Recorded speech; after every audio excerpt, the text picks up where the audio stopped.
പുതിയൊരു വീഡിയോയിലേക്ക് എല്ലാവർക്കും സ്വാഗതം. അപ്പോൾ ഇന്നത്തെ ഒരു വീഡിയോ എന്ന് പറഞ്ഞാൽ കപ്പ കൊണ്ട് നമുക്ക് എന്തൊക്കെ ഉണ്ടാക്കാം അല്ലേ. അപ്പോൾ കപ്പ കൊണ്ട് ഒരു സ്നാക്ക് ഉണ്ടാക്കി നോക്കിയാലോ. നമുക്ക് എപ്പോഴും നമ്മൾ വെറൈറ്റി സാധനങ്ങൾ വെച്ച് പരീക്ഷിച്ച് നോക്കാമെന്ന് വിചാരിച്ചു. അപ്പോൾ ഇന്ന് നമ്മൾ കപ്പ കൊണ്ട് നല്ല അടിപൊളി ഒരു സംഭവമാണ്. വൈകുന്നേരം നമ്മുടെ കുട്ടികളൊക്കെ വീട്ടിൽ വന്നു കഴിഞ്ഞാൽ ചായയോടൊപ്പം കൊടുക്കാൻ പറ്റിയ നല്ല അടിപൊളി ടേസ്റ്റി ആയിട്ടുള്ള ഒരു സംഭവമാണ് ഇന്ന് ഉണ്ടാക്കാൻ പോകുന്നത്. അപ്പോൾ കപ്പ വീട്ടിലിരിപ്പുണ്ടോ എങ്കിൽ എടുത്തോ. എന്നിട്ട് ഇതെല്ലാം ഒന്ന് കട്ട് ചെയ്തെടുക്കുക.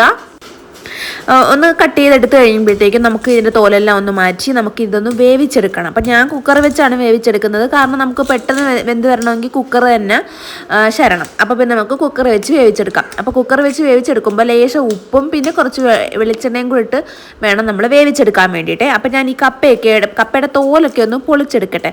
അപ്പോൾ അതുവരെ നമുക്ക് വെയിറ്റ് ചെയ്യാം. അപ്പോൾ അത് കഴിയുമ്പോഴത്തേക്കും കപ്പയുടെ തോലൊക്കെ കഴിയുമ്പോഴത്തേക്കും നമുക്കിത് 4 കഷ്ണമായിട്ട് മുറിച്ചെടുക്കാം.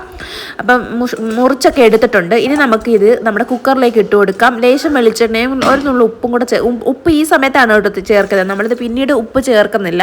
അപ്പോൾ ഉപ്പ് ഈ സമയത്ത് വേണം നമ്മൾ ചേർക്കാൻ. ഉപ്പിട്ട് വേണം വേവിച്ചെടുക്കാൻ വേണ്ടിയിട്ട്. 2 വിസിലടിച്ച് ഞാൻ വേവിച്ചെടുത്തു നമ്മുടെ കപ്പ. അപ്പോൾ കപ്പയെല്ലാം വെന്ത കപ്പയൊക്കെ നമ്മളെടുത്ത് ഒരു പാത്രത്തിലോട്ട് മാറ്റുവാണ്. ഈ വെന്ത കപ്പയൊക്കെ നമുക്ക് ഒന്ന് തടുക്കാൻ വേണ്ടിയിട്ട് മാറ്റി വെക്കാം. കാരണം എന്ന് വെച്ചാൽ നമുക്കിത് കൈകൊണ്ടാണ് കുഴച്ചെടുക്കേണ്ടത്. അതുകൊണ്ട് തന്നെ നല്ല രീതിയിൽ ചൂടുണ്ടായിരിക്കും. അപ്പോൾ പിന്നെ നമുക്ക് കുറച്ച് നേരം തണുക്കാൻ മാറ്റി വെച്ചിട്ട് ഒരു മുട്ടയാണ് കേട്ടോ ചേർത്ത് കൊടുക്കുന്നത്. ഉപ്പ് നമ്മൾ ഇനി ചേർത്ത് കൊടുക്കുന്നില്ല. അപ്പോൾ ഒരു മുട്ടയും കൂടെ ചേർത്ത് നന്നായിട്ടൊന്ന് കുഴച്ചെടുക്കുക എന്നാണ് അടുത്ത പരിപാടി.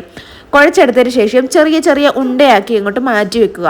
ഉണ്ടയാക്കി മാറ്റി വെച്ചതിന് ശേഷം നമ്മളതൊന്ന് പരത്തി എടുത്തിട്ട് അതിലേക്ക് നമ്മൾ ചീസാണ് വെക്കുന്നത് കേട്ടോ. അപ്പോൾ ചീസും കൂടെ ഒന്ന് വെച്ച് കഴിയുമ്പോഴത്തേക്കും നമ്മുടെ ഫില്ലിങ് റെഡിയാകും.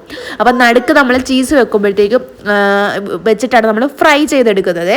അപ്പോൾ ഇതുപോലെ ഞാൻ ചെറിയ ചെറിയ പീസായിട്ട് ഉണ്ടയാക്കി വെച്ചിരിക്കുന്നത് നമ്മുടെ കപ്പയിലേക്ക് നടുക്ക് നമ്മൾ ഈ ചീസ് വെച്ച് കൊടുത്തിട്ട് ചെറിയ പയ്യെ ഉണ്ടയാക്കി എടുക്കുക.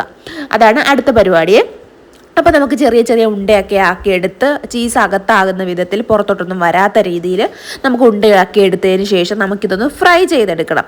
അപ്പോൾ എണ്ണ ഇവിടെ ഞാൻ ചൂടാകാൻ വെച്ചിട്ടുണ്ട്. ഈ സമയത്ത് ഞാൻ എല്ലാം ഒന്ന് ഉണ്ടയാക്കി എടുക്കുവാണ് കേട്ടോ ചീസൊക്കെ വെച്ച്. അപ്പോൾ ചീസ് ഞാൻ പകുതി ഒരു പീസ് ചീസിൻ്റെ പകുതിയോളം മുറിച്ചിട്ടാണ് ഞാനിത് വെച്ച് കൊടുക്കുന്നത്. അപ്പം 2 ഉണ്ടയ്ക്ക് ഒരു ചീസ് മതിയാകും. അപ്പം ഞാൻ എല്ലാം കൂടെ ഉണ്ടയാക്കി എടുത്തിട്ട് നമുക്ക് ഫ്രൈ ചെയ്തെടുക്കാം. എണ്ണ ചൂടായിട്ട് വരുന്നുണ്ട്. ഈ രീതിയിൽ വേണം പരത്തിയെടുക്കാൻ. നല്ല ഷേപ്പിന് വേണം നല്ല ഉണ്ടയാക്കി എടുക്കാൻ. അപ്പോൾ ഉണ്ടയൊക്കെ റെഡി ആയിട്ടുണ്ട്. ഇത് നമുക്ക് എണ്ണയിലോട്ട് ഇട്ട് കൊടുത്തേക്കാം. എണ്ണയിലോട്ട് ഇട്ട് കൊടുക്കുമ്പോൾ പെട്ടെന്ന് തന്നെ ഇതങ്ങ് മൊരിഞ്ഞു വരും കേട്ടോ. കപ്പയൊക്കെ വെന്തതല്ലേ. നമുക്ക് അകത്തിരിക്കുന്ന ചീസ് ഒന്ന് ചെറുതായിട്ടൊന്ന് മെൽറ്റായി വന്നാൽ മാത്രം മതി. ബാക്കി നമ്മുടെ എല്ലാം റെഡിയാണ്. ഈ നമ്മുടെ കപ്പയൊന്ന് ഫ്രൈ ആയി വന്നാൽ മാത്രം മതി കേട്ടോ. വേഗേണ്ട ആവശ്യമൊന്നുമില്ലല്ലോ. അപ്പോൾ ഇത് നമുക്കിതൊന്ന് കോരിയെടുക്കാം കേട്ടോ. അപ്പോൾ കോരി കൊണ്ട് ഞാനിതൊന്ന് കോരിയെടുക്കുവാണേ.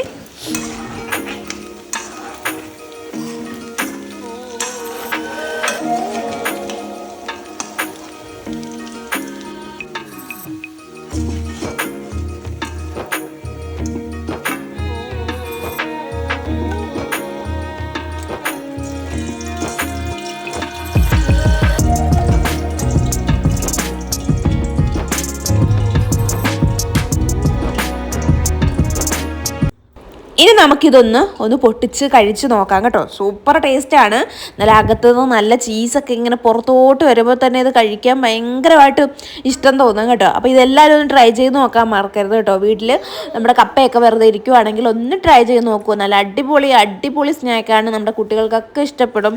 അപ്പോൾ നമ്മുടെ വീഡിയോ ഇത്രയേ ഉള്ളൂ. ഇഷ്ടപ്പെട്ടെങ്കിൽ ലൈക്ക് ചെയ്യാൻ മറക്കരുത്. മറ്റൊരു വീഡിയോ ആയിട്ട് വീണ്ടും കാണാം. ബൈ.